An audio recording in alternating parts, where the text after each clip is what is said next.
Happy trails, Joe Kent, the director of the National Counterterrorism Center, former Green Beret, 11 combat deployments, and yes, January 6th truther, Nick Fuentes' phone buddy, Proud Boys adjacent congressional candidate, and Tulsi Gabbard's hype man.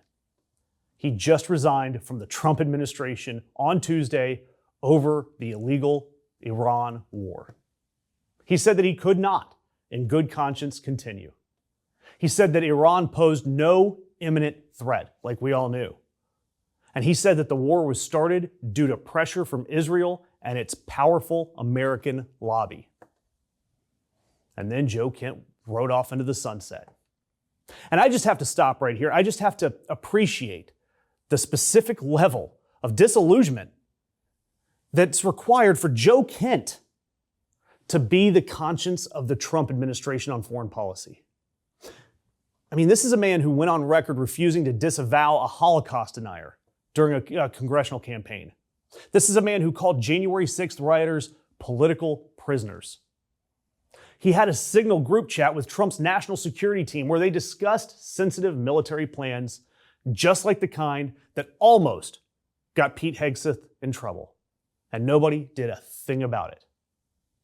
This man dug through his bag of crazy ideas, looked at everything that was going on in this administration, saw the Iran war, and decided this is the hill that I will resign on.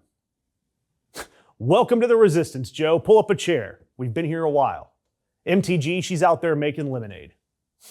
And to be fair, and I'll be fair for exactly one paragraph here, his resignation letter makes a factually accurate point.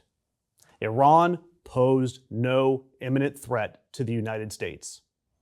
It's not very controversial, and it's not a controversial assessment to anyone that has been remotely paying attention. The intelligence community, their own analysis, before it was massaged by Daddy Trump, reflected serious doubts about the imminence of any threat. And there's some real irony here, though, because Kent was the one who pressed analysts to change their assessment on Venezuela to fit Trump's narrative. He's on record saying this. He massaged the intelligence. He gamed the intelligence for the Trump administration. And now he's upset that the intelligence that launched this war might also be, let's say, rigorously shaped to support a predetermined conclusion. Shocking. Truly it is. I mean, what goes around comes around or something, right? And Trump's response was characteristically kind and measured, like it always is. He called Kent a nice guy. All right, measured. But then he went on to say he was very weak on security. Yeah, there it is. And then the White House, they got to go one up. They called him a crazed egomaniac. That's more like it. That's the Trump regime we all know and love. One senior official even said that Kent had been cut out of briefings with the president and had no power or influence. Which raises a question here. Why do you even need a director of the National Counterterrorism Center if you're not going to let him into the briefings or give him any influence during a war? Thankfully, a man that looks like he strolled into a Sunday school to inform 5-year-olds that due to new budget priorities like the pastor's new Benz, all kids must share a single Capri Sun, Mike Johnson, is here to reassure you that everything is fine. I don't know where Joe Kent is getting his information, but he wasn't in those briefings clearly because the Secretary of State, the Secretary of War, and everyone, the Joint Chiefs of Staff, General Kane, they had exquisite intelligence and we understood that this was a serious moment for us. Had the president waited, I am personally convinced that we would have mass casualties of Americans, service members and others, and our installations would have been dramatically damaged. And so the president felt that he had to strike first to prevent those mass casualties. Exquisite intelligence. Sounds so fancy. Like gourmet intelligence. Maybe even Dijon intelligence.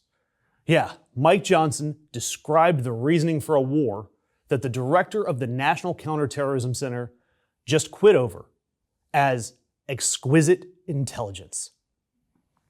These are the folks that are running things.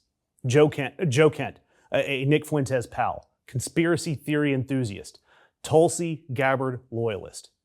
And he looked at this administration and said, it's too much. And then there's Mike Johnson, responding by praising the exquisite intelligence. Vintage 2004 Iraq, it seems. Yep, we sure are in good hands here. Meanwhile, the White House is bracing for, get your popcorn ready, a Tucker Carlson interview with Kent. Which means that the anti-war wing of MAGA is about to have its own resignation tour content cycle. While the pro-war wing of MAGA, I love a MAGA civil war, calls Joe Kent a traitor. Good luck with all of that. It's exquisite. Doesn't it seem like our feeds are getting filled with more and more BS right-wing MAGA content? It's no secret that all these top tech bros are in love with the current regime, so it's no surprise that independent left-leaning media is being squashed by the algorithm. If you like our content and content like us, it doesn't take long to click that thumbs up, share, comment, or subscribe.